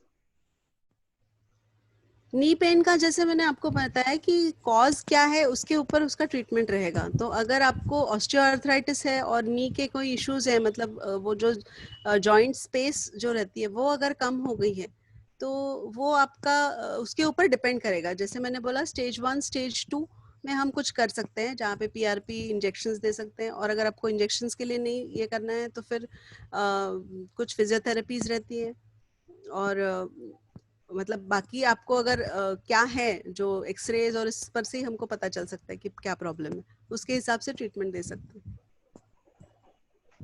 Thank you doctor. हे पुढचे रिपीटेड क्वेश्चन आहे, थायरॉइड मुळे बोन वर परिणाम होतो का? तर तेच असेल विचारलं। How to differentiate between trigeminal pain and tooth pain? तो वही है कि जैसे मैंने आपको बताया कि ट्राइजेमिनल न्यूरैल्जिया में there is a shooting type of a pain, मतलब टूथ पेन जो रहता है वो आपको कंटिन्यूस पेन रहेगा, मतलब जो एक टूथ एक पकड़ के आपको कंटिन्यूस एक रहेगा। ट्राइजेमिनल न्यूरैल्जिया में कंटिन्यूस नहीं रहता है, वो ऐसे एक एपिसोड्स में आता है, मतलब स्पाजम्स में आता है, जैसे 4 घंटे में एक बार, दिन में एक बार, 2 दिन में एक बार, इस टाइप का पेन रहता है वो। और वो सडन शूटिंग पेन रहेगा पूरे ये जॉ लाइन के वहां पे, या तो ऐसे जाता है या ऐसे भी जाता है। टूथ पेन एक ही जगह रहेगा, लोकलाइज रहेगा और कंटिन्यूस रहेगा। Thank you. Next question is, मेरी उम्र 51 साल है, 1 महीने से घुटनों में बहुत पेन होता है, बैठने उठने में भी तकलीफ होती है, अचानक से, पहले से कुछ भी प्रॉब्लम नहीं था। एक ही पैर में? एक काय म्हणतात है? दोन्ही? घुटनों में बहुत पेन होता है, उठने बैठने में भी तकलीफ होती है। तो आपको एक बार जांच करवानी चाहिए। क्योंकि किस चीज से हो रहा है वो पता चलने के लिए you will have to visit a doctor. अच्छा, ठीक है। नेक्स्ट क्वेश्चन है, नीचे झुकने में माथे में दर्द होता है। काफी बार ब्लड प्रेशर के इश्यूज हो या फिर ऐसे कुछ प्रॉब्लम्स हो जहाँ पे आप कुछ आपका बीपी ज्यादा है या कुछ ऐसे चीजों से, तो आप झुकने से आपके ब्लड फ्लो पूरा सिर की तरफ आता है, उसके कारण पेन हो सकता है। ओके, मुझे लगता है कि आपके आंसर से सभी को बहुत समाधान मिल रहा है। सीमा, आई थिंक यू कैन, जिनको एक्चुअल मतलब बहुत ज्यादा डिस्कस नहीं कर पा रहे, you can provide my number in the chat box yes, and so that if anyone wants some help later, I can answer their queries. ठीक है, मैं अभी लिख देती हूँ। मैं क्वेश्चन नेक्स्ट पूछ रही हूँ। लास्ट इयर मला वेस्ट पेन झाला होता, पण मेडिसिननी बरं झालं, पण त्यानंतर कधीच झालं नाही, तर काय असेल? It is because of stress. Waist कटलं पेन, वेस्ट पेन, कमरेचं हाँ, सध्याचं काही नसेल तर देन नथिंग टू डू. काहीतरी कधी एखाद वेळेला मसल पुल किंवा काही प्रॉब्लेम असेल तर झालं असेल. समजा पुन्हा झालं काही प्रॉब्लेम तर then you can go for investigations. Means Kiran मला झालं ना, तर तो काय झाला, एकदा झाला, मग नंतर एका महिन्याने पुन्हा त्रास झाला आणि मग मी मेडिसिन्स घेतल्या, सेम रिपीट केल्या मी, तर ते एकदम मला खूपच रिलीफ मिळून गेलं. पण त्याच्यानंतर काय झालं नाही, तर मला असं वाटतं की स्ट्रेसमुळे वगैरे झालं का, कारण घरी लग्न होतं त्याच पिरियड मध्ये. काही एक्झर्शनमुळे होऊ शकतं. आता सध्या नसेल तर नथिंग टू वरी. त्याच्यानंतर एकदाही नाही झालं, पण मग मला असं थोडीशी मनात भीती राहते की मला होईल का, कमरेमध्ये खूप त्रास होईल का, दुखणं होईल. Don't worry about it. Pain is, त्याच्यामुळे टेन्शन येते की नाही, पेन एक इंडिकेटर असतं की काहीतरी प्रॉब्लेम आहे. जर पेन नाहीये तर then you don't need to worry. पण लास्ट इयर झाला आणि खूपच सिव्हिअर झाला होता, म्हणजे मी चालू पण नव्हती शकत. आणि तो मसल पुल किंवा मसल स्पाझम असेल किंवा काही असेल. If you have it again then you can do. Okay, thank you. अगले क्वेश्चन की तरफ. Some doctor says that after 65 age taking calcium is of no use as it is not absorbed in the body. Is it true? Like I said, absorption, calcium absorption बाद में होता नहीं है, but आपको supplement लेने से आपको अगर कुछ रिक्वायरमेंट, जैसे बॉडी को, बॉडी के हर सेल में कैल्शियम की जरूरत होती है. जैसे हमारे हार्ट सेल है, बॉडी के हर सेल के लिए कैल्शियम लगता है. तो अगर आप सप्लीमेंट लेते हैं तो उसके कारण आपको वो कैल्शियम का जो रिक्वायरमेंट है वो पूरा हो जाता है. बॉडी में एब्जॉर्ब नहीं होता है. Like I said, after 25 body में एब्जॉर्प्शन नहीं होता है, लेकिन जो बोन्स में ऑलरेडी कैल्शियम है वो निकलना नहीं शुरू होता है. अगर आपने सप्लीमेंट नहीं लिया तो आपके बोन्स में जो कैल्शियम है, क्योंकि बॉडी को तो कैल्शियम की जरूरत है और आप सप्लीमेंट नहीं ले रहे, आप एक्स्ट्रा कैल्शियम नहीं खा रहे, तो वो बोन्स में से निकलना शुरू होता है और आपके बोन्स कमजोर होते हैं. इसलिए अगर आप कैल्शियम लेते हैं तो आपका वो रिक्वायरमेंट कंप्लीट होता है. Thank you. Which calcium tablets will you suggest to take regularly? There are many preparations. You can take Calcimax Fort, either 500 milligram or 1 gram, or you can take Shelcal. There are many calciums, and according to your needs we can prescribe. Okay, एक मला question विचारायचा होता. आता तुम्ही जसं सांगितलं की tablets खा, पण एक घरगुती उपाय म्हणून घरात चुना असतो, जर तो आपण कणकेत भिजवून किंवा भातात शिजवताना टाकला तर is it good for health? That calcium is also good. पहिले बाळंतिणीला, मतलब जो काय म्हणतात त्याला, जो आफ्टर डिलिव्हरी, काय हिंदी वर्डच नाही आहेत मला, जो पोस्ट डिलीवरी जो लेडीज रहती थी, उनमें एक प्रथा थी कि खाना खाने के बाद उनको एक पान जो रहता है वो दिया जाता था, उसमें चूना और ये सब लगा के, ताकि वो जो कैल्शियम नीड है उनकी बॉडी की, क्योंकि पहले जमाने में कैल्शियम ऐसे गोलियों में नहीं आता था. So these were the ways of providing calcium. Even जे आपण डिंक म्हणतो, जो डिंक रहता है, उसको क्या बोलते हैं, डिंकाचे लाडू, हाँ, तो उसके जो लड्डू बना के खिलाते हैं उसका भी पर्पस यही रहता था कि वो जो डिंक में जो कैल्शियम रहता है वो बॉडी को मतलब जो गरोदर जो स्त्री रहती है या तो फिर जिसको बेबी हुआ है उसको मिले। ओके, लेकिन वो डेली अगर हम लोग वो यूज करते हैं तो हमें कैल्शियम लेने की जरूरत नहीं है, टैबलेट्स लेने की एक्स्ट्रा जरूरत नहीं है। एक्चुअली कैसा है कि we don't know exactly what proportion of calcium is going. Tablets में कैसे रहता है, यू नो कि what quantity of calcium is going, that is the problem. Otherwise that is also good source of calcium, but you don't, आपको पता नहीं चलता है कि उसमें कितना कैल्शियम है। ओके, मेजरमेंट नसते ना ती, म्हणजे शेंगदाण्याचे दाणा एवढं आम्ही टाकतो, हो ऍग्रीड, पण म्हणजे त्याच्यामध्ये किती कॅल्शियम जातो हे आता मेजरमेंट नॉट पॉसिबल। ओके, अगले क्वेश्चन की तरफ, टाचा दुखण्यांवर काय करायचे? टाचा, नुसत्या जर टाचा दुखतात आहे तर ऍक्च्युअली प्रॉब्लेम असा असतो की पुष्कळदा प्लॅन्टर फेशायटिस म्हणजे जे आपलं जे सोल्स असतात त्याच्यामध्ये एक तर चपला किंवा काही इल फिटिंग शूज जे असतात त्याच्यामुळे पण टाच दुखू शकते.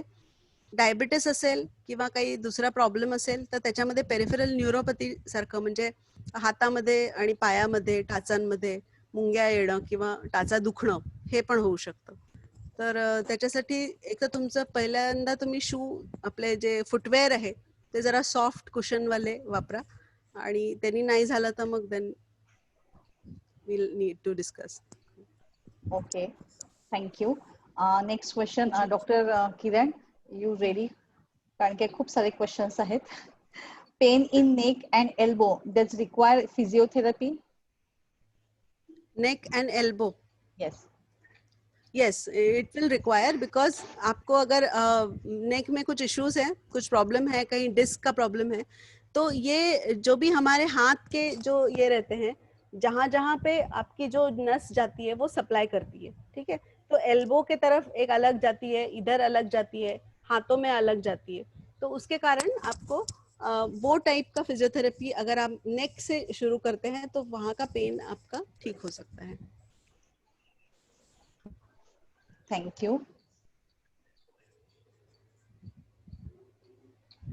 कॅल्शियम टॅबलेट्स चांगलं असतं घेतलेलं की दूध घेतलेलं चांगलं असतं? कैसा असता कि आपल्या डाइट में अपने को हमको पता नहीं रहता है कि किस चीज में कितना कैल्शियम है, मतलब कितना जा रहा है, और हर चीज का हम मेजरमेंट नहीं कर सकते.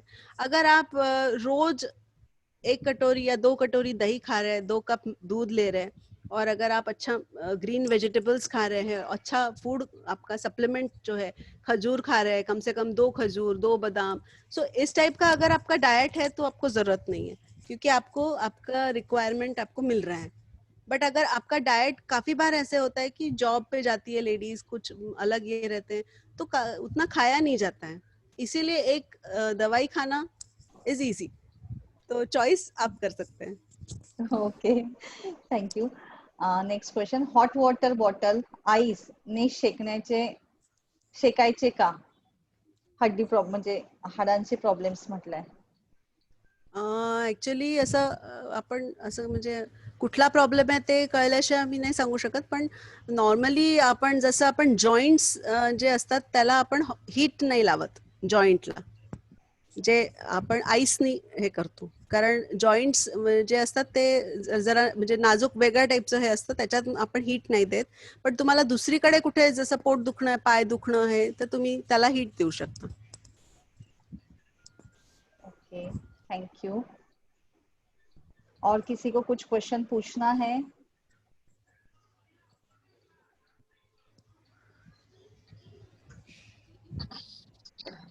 सीमा, हाँ, हेलो. कमर दर्द जब होता है तब सेकने से रिलीफ होता है क्या? कमर दर्द में हो सकता है. एक्चुअली कमर दर्द के लिए फिजियोथेरेपी भी रहती है, जैसे टेंस का जो ऐसे छोटे लीड्स रहते हैं जो लगाए जाते हैं, और उसमें काफी पेन रिलीफ मिलता है. आप हीट भी दे सकते हैं उसमें, हॉट वाटर बैग या कुछ ऐसे यूज कर सकते हैं. हाँ, वही. एक क्वेश्चन और है, is extra calcium causes problem? अगर आपको किडनी का प्रॉब्लम है और अगर आपको बाकी कुछ इश्यूज हैं तो आप अपने डॉक्टर से सलाह लेकर ही कैल्शियम लीजिए, क्योंकि कैल्शियम से काफ़ी बार स्टोन्स होते हैं, बट वो एक प्रकार की किसी किसी में टेंडेंसी होती है, जिनको जो रीनल स्टोन्स या कुछ ऐसे इश्यूज होते हैं उनको कैल्शियम अवॉइड करना चाहिए. माझा एक क्वेश्चन आहे, बोलू?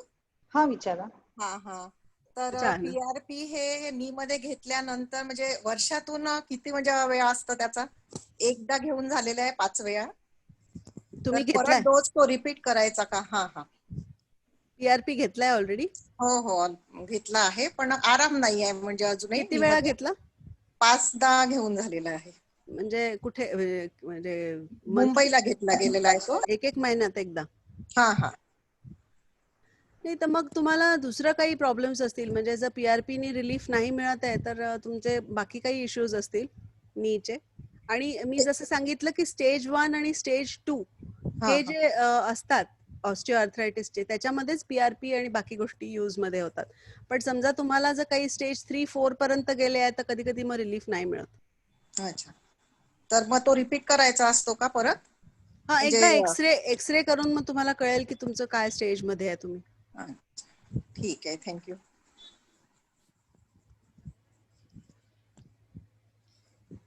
सीमा तुम म्यूट झाली आहे. किसी और को कुछ और क्वेश्चन पूछने हैं, पूछ सकते हैं प्लीज. यहाँ एक क्वेश्चन आया है. मॅडमचा फोन नंबर आपण देऊन हो, मैं टाइप कर रही हूँ. एक क्वेश्चन आया है, is extra calcium deposited in blood vessels like coronary arteries?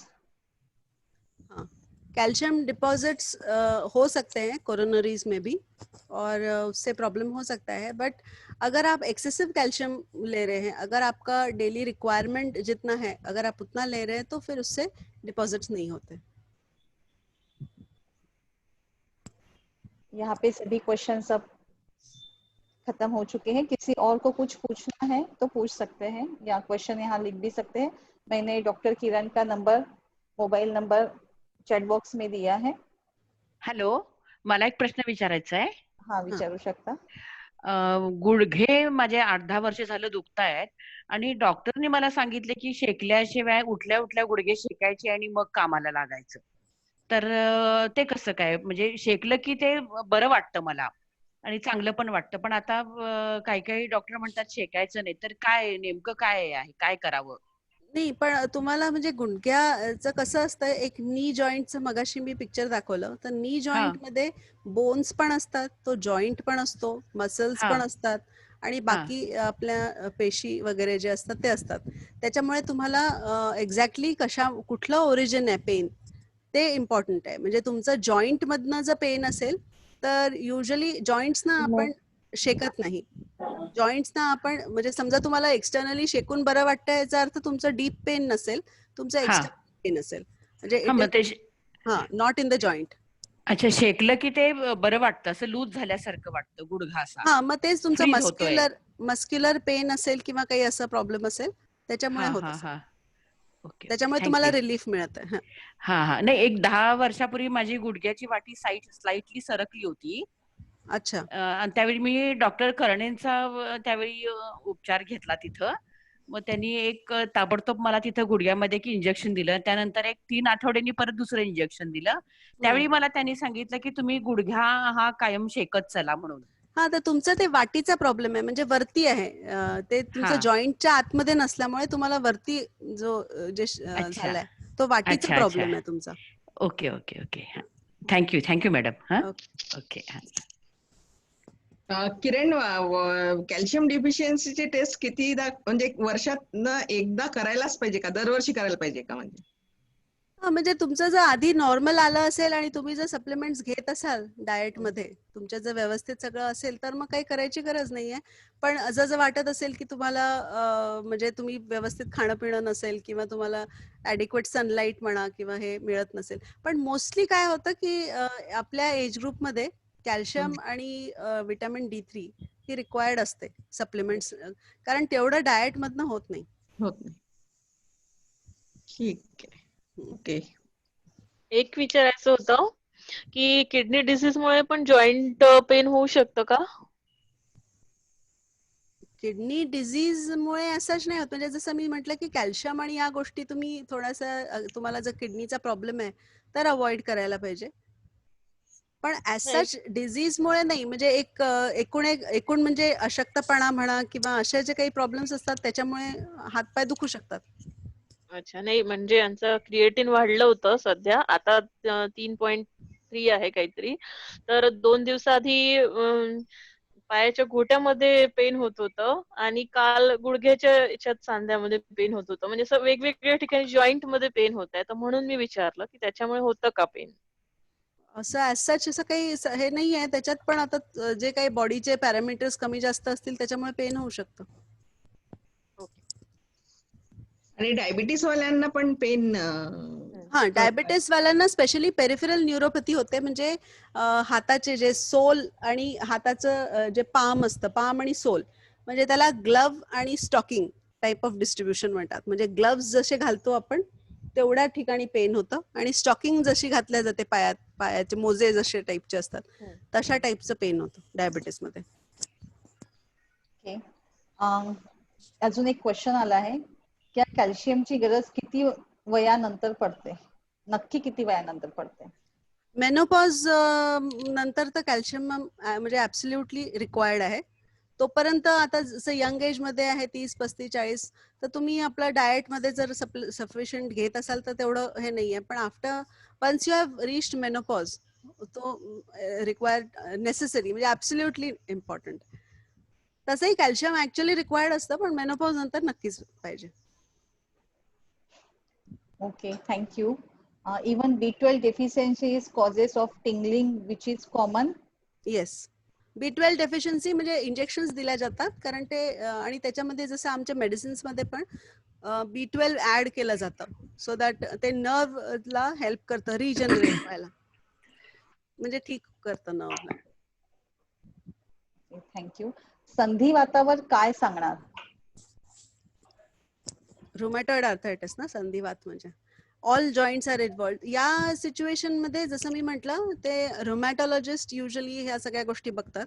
त्याच्यामध्ये डिझीज मॉडिफाईंग ड्रग्स म्हणजे काही असे औषधं ओरली घ्यावे लागतात आणि एखादा जॉईंट नसतो किंवा एखादी जागा नसते त्याच्यामुळे तिथे आम्ही ब्लॉक्स किंवा हे काही देऊ नाही शकत. आणि मल्टिपल जॉईंट्स इन्व्हॉल्ड असतात त्याच्यामुळे त्याच्यासाठी औषधं घेणं आणि एक्सरसाइज डेफिनेटली. कुठल्याही याच्यासाठी एक्सरसाइज, संधिवातामध्ये पण एक्सरसाइज जर तुमचे चालू राहिले तर तुमचे जॉईंट्सचे लुब्रिकेशन असतं ते मिळत राहतं आणि तुमचं पेन कमी होऊ शकतं. Okay, thank you. Next question. B12 vegetarian काय आहार घ्यावा? B12 आता जसं ओके व्हेजिटेरियन असेल कारण नॉनव्हेज लोकांसाठी तर एग्स आणि बाकी गोष्टी असतात. पण तुम्ही स्प्राउट्स आहे, बाकी फ्रुट्स आहे, व्हेजिटेबल्स, सगळ्या गोष्टी तुम्ही एक बॅलन्स डाएट घेता तर B12 मिळतं. किंवा सप्लिमेंट्स घेऊ शकता B12चे. न्यूरोबियॉन वगैरे जे असतं. समजा तुम्हाला जर खूप जास्त B12 डेफिशियन्सी असेल तर तुम्ही एक तर इंजेक्शन्सही घ्यावे लागतात किंवा सप्लिमेंट्स घ्यावे लागतात.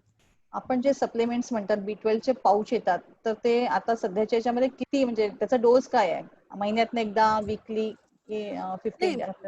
B12 ची तर रिक्वायरमेंट आपल्याला म्हणजे जसं विटॅमिन्स आपण घेतो तशा टाईपचं B12 रिक्वायरमेंट तर रेग्युलरली असते. जसं आता नॉनव्हेज लोक असतात ते एग्ज आणि बाकी हे खाऊन त्यांच्यामध्ये B12 डेफिशियन्सी नाही होत. पण व्हेजिटेरियन याच्यामध्ये B12 ची डेफिशियन्सी पटकन होते. Next question. Can anesthesia causes permanent back pain? I had 3 surgeries. Anaesthesia म्हणजे स्पायनल दिलाय. Okay, that is a very good question and thank you for asking.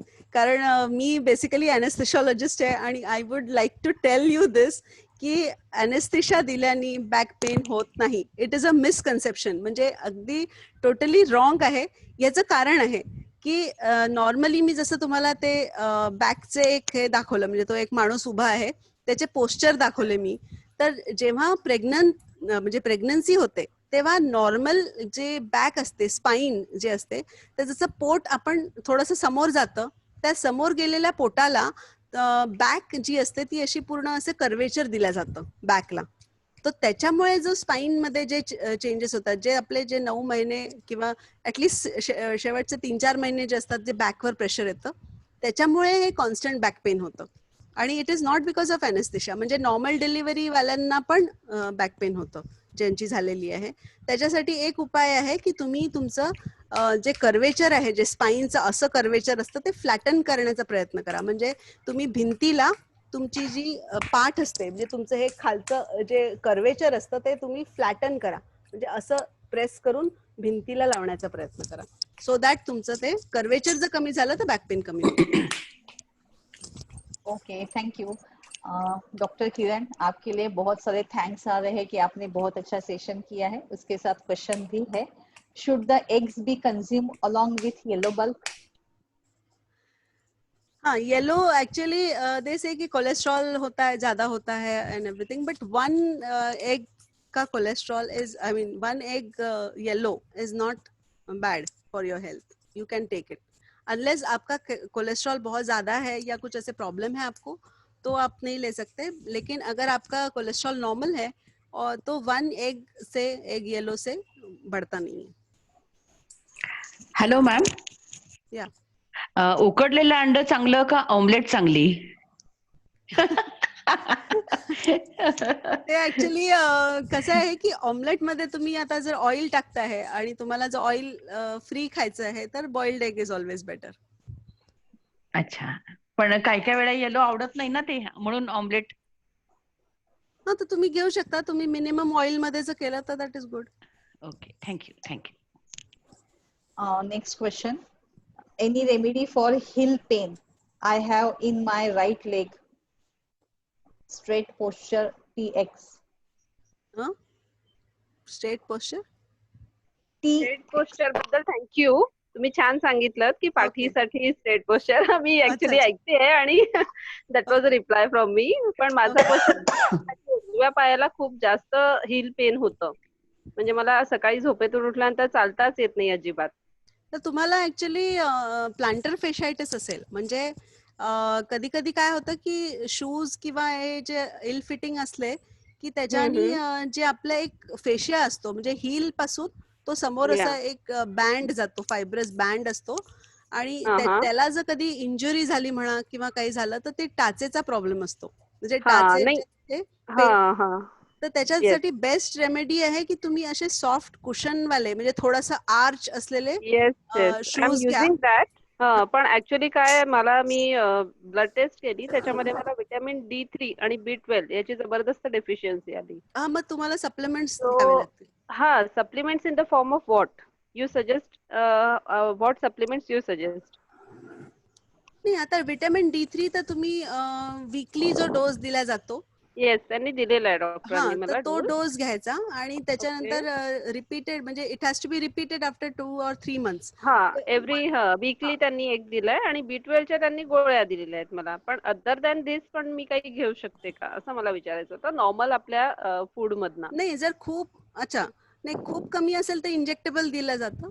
Injectable त्यांनी Day 1 ला दिलं मला आणि नंतर मग त्यांनी म्हणजे गोळ्या सजेस्ट केलेल्या आहेत. तर पण आपल्या रोजच्या याच्यामध्ये मी काय घेऊ शकते? म्हणजे ही डेफिशियन्सी आय थिंक सगळ्याच लेडीज मध्ये, आपल्या इंडियन लेडीज मध्ये भरपूर प्रमाणात सापडते. तर हा क्वेश्चन. व्हेजिटेरियन आहे का? हा, नाही, मी नॉन व्हेजिटेरियन पण आहे. No issue. नॉन व्हेजिटेरियन आहे तर काहीच प्रॉब्लेम नाही. यू कॅन हॅव एग्स आणि फिश आणि चिकन हा, वगैरे. नाही, म्हणजे एगिटेरियन यू कॅन से. एगिटेरियनच आहे मी, नॉट नॉन व्हेजिटेरियन. मुलं खातात पण मी नाही कन्झ्युम करत. नाही, ते एग्स वगैरे जे आहे ते पण चांगले रेग्युलरली. आणि बाकी पण तुमचं जसं स्प्राउट्स आहे, ग्रीन व्हेजिटेबल्स आहे, हे सगळं जर व्यवस्थित खाल्लं. पण तुम्हाला जर खूप डेफिशियन्सी असेल तर त्याला टॅबलेट्स आणि इंजेक्टेबल्स. हो, कारण मला म्हणजे बिलो लाईनच आहे, ते स्टार्टिंग लाईन पण नाहीये माझी. Then you have to take injectables. Yes yes yes, त्यांनी गोळ्याही दिल्या. इंजेक्टेबल तर त्यांनी रेग्युलरली काही प्रिस्क्राईब नाही केलेले. मेडिसिन्स चालू ठेवायचे. Yes yes, thank you doctor. Doctor Kiran, किसी और को है क्वेश्चंस तो पूछिए या चैट बॉक्स में. बहुत सभी जन आपको थैंक्स बोल रहे हैं डॉक्टर किरण कि बहुत अच्छी आपने हमें इंफॉर्मेशन दी है. उनको तो अभी से पेन रिलीफ हो रहा है आपकी इंफॉर्मेशन की वजह से। नहीं, सही में आई एम सो हैप्पी कि आप लोगों को मैं हेल्प कर सकी, और किसी प्रकार से भी आपको कभी भी हेल्प हो तो आई एम रेडी टू मैंने गिव आपका यू नंबर भी एडवाइस। दे दिया है सभी को। मुझे लगता है किसी को और कुछ पूछना नहीं है। ओके, मैं समझ रही हूँ किसी को कुछ भी पूछना नहीं है, सबकी क्वेरीज खत्म हो चुकी है, एवरीवन इज सेटिस्फाइड। कार्यक्रम के सबसे महत्वपूर्ण काम, वोट ऑफ थैंक्स। इसके लिए मैं आमंत्रित करती हूँ हमारे क्लब की पास्ट प्रेसिडेंट, रोटरी क्लब की सेक्रेटरी वर्षा पानबुड़े जी को। वर्षा पानबुड़े जी।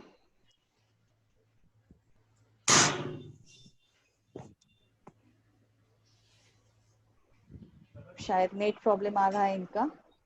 वर्षा Panbude ji, unmute yourself. Okay, thank you Seema. येतोय आवाज? हाँ, येतोय। Okay, good evening everyone. मैं Varsha Panbude, Rotary Club of Nagpur Green City की क्लब सेक्रेटरी और inner wheel club of Nagpur Orange City के पास्ट प्रेसिडेंट हूँ। आज के वेबिनार के अंतिम चरण में हम पहुंचे हैं। सबको शुक्रिया अदा करने का वक्त आया है। आज डॉक्टर किरण व्यवहारे हमारे साथ है, जो कि हम में से काफी लोगों की अच्छी दोस्त भी है और मेरी तो आई ही है। बहुत अच्छा लगता है आपसे मिलके। अपने व्यस्त जीवन शैली से आपने अपना अमूल्य समय देकर हम सबको how to live pain free life, pain होने से पहले ही हम लोग कैसे उसके बारे में जान ले कि भाई हमको डॉक्टर के पास जाना है नहीं जाना है, बहुत अच्छे से आपने समझा है और काफी लोगों को इसका मार्गदर्शन भी अच्छा मिला होगा। काफी लोगों की प्रॉब्लम्स भी सॉल्व हो गई होंगी, ऐसा मुझे लगता है। आपका बहुत बहुत धन्यवाद डॉक्टर किरण। आज इस वेबिनार के अवसर पर inner wheel club of Nagpur Orange city का फर्स्ट ई बुलेटिन डिस्ट्रिक्ट चेयरमैन मिनल मैम के हाथों से पब्लिश किया गया था। थैंक यू मिनल मैम, आपने अपना अमूल्य समय क्लब को दिया है। तथा इस बुलेटिन को बनाने में district editor Rama Garg ma'am का भी विशेष सहयोग रहा है। Thank you ma'am. और सबसे ज्यादा मेहनत क्लब की सीसी पद्मा ने की है। इतना अच्छा बुलेटिन बनाया है, हम सबने देखा भी है आज। सो थैंक यू पद्मा। आज के वेबिनार को रोटरी डिस्ट्रिक्ट से भी काफी लोग उपस्थित थे। सभी पदाधिकारियों को thanks, past presidents, president, secretaries, Rotarians तथा इनर व्हील डिस्ट्रिक्ट 303 से भी हमारे पदाधिकारी उपस्थित थे, जैसे आईपीडीसी वैजयंती मैम, अदर क्लब के पदाधिकारी, मेंबर्स और साथ में अदर डिस्ट्रिक्ट से भी काफ़ी लोग हमारे साथ आज जुड़े हैं, जिसमें डिस्ट्रिक्ट 313 से आईएसओ सोनल हिरोदिया अहमदनगर से, डिस्ट्रिक्ट 314 आईएसओ शीतल जी मुंबई दहिसर से, डिस्ट्रिक्ट 308 आईएसओ नीलम अम्बाला से, Madhu ji from IWSA, Sujata Verma ji from Jaipur, Shubhada ji Pune से तथा Bharati Pathade ISO Aurangabad Lotus Club से। आप सभी ने आज आपकी उपस्थिति आज दर्ज कर रही है तथा सहयोग भी किया है। आप सबका दिल से धन्यवाद। Once again thank you all. नमस्ते। थँक यू किरण, खूपच सुंदर, थँक्स खूप किरण। छान. थँक्यू किरण. पर्सनली भेटायचंय मला. छान झालंय. आता यावंच लागेल तुझ्या, यावं लागेल आता हॉस्पिटलला एकदा. बिलकुल. Thank you Vaijayanti ma'am, thank you so much. तुम्ही अटेंड केलं. Thank you so much Vaijayanti ma'am. अजून कोण कोण? वैजयंती मॅम नमस्कार. Namaste. It was a wonderful webinar. Thank you, Dr. Kiran. Thank you, ma'am. Excellently explained. Thank you. और वो भी हिंदी में. That was a great job.